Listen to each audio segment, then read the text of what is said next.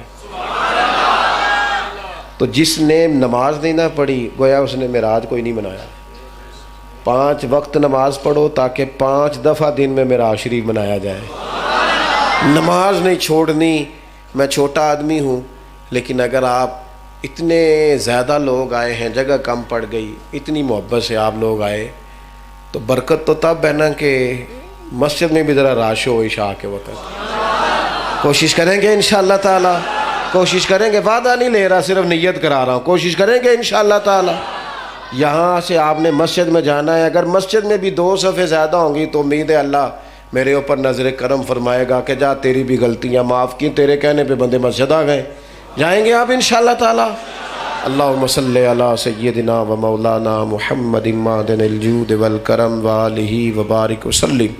اللہ ہماری حاضری قبول فرما، دوستوں کا بندوبست کرنا قبول فرما، اس کی برکت سے ہمارے گناہوں کو معاف فرما دے، ہمارے گناہوں کو معاف فرما دے، ہمارے گناہوں کو معاف فرما دے، ہماری غلطیوں سے درگزر فرما، ہماری غلطیوں سے درگزر فرما، علم نافع کی توفیق عطا فرما، عمل صالح کی توفیق عطا فرما، سجدوں کا ذوق عطا فرما، عبادتوں کا شوق عطا فرما، تلاوتوں کی لذت عطا فرما۔ اے اللہ امت کی خیر فرما دے، امت کی خیر فرما دے۔ ترکی میں، شام میں، لبنان میں، مصر میں، اردن میں، جہاں جہاں زلزلہ آیا ہے، اللہ مسلمانوں کی مدد فرما، مسلمانوں کی مدد فرما، مسلمانوں کی مدد فرما۔ اے اللہ ہمارے بیماروں کو شفا دے دے، جو مقروض ہیں انہیں قرض کے بوجھ سے رہا کر دے، جو تنگ دست ہیں ان کے رزق میں وسعت فرما دے، جو بے گھر ہیں انہیں اپنی چھت عطا فرما دے۔ اے اللہ جو بے اولاد ہیں انہیں صاحب اولاد فرما دے، اولاد والوں کی اولاد کو نیک بنا دے۔ میرے مالک کسی بندے کو کسی دنیا دار کا محتاج نہ بنا، اپنے بھرے خزانوں سے اپنے بندوں کو مالا مال فرما، زندگی تقوی کے نور والی عطا فرما، موت کلمہ اسلام پہ نصیب فرما، صبح قیامت کی ذلت و رسوائی سے بچا۔ اللہم انا نسألک العفو والعافیۃ فی الدین والدنیا والآخرہ، رب اغفر وارحم وانت خیر الراحمین، وصلی اللہ تعالی علی حبیبہ سیدنا و مولانا محمد۔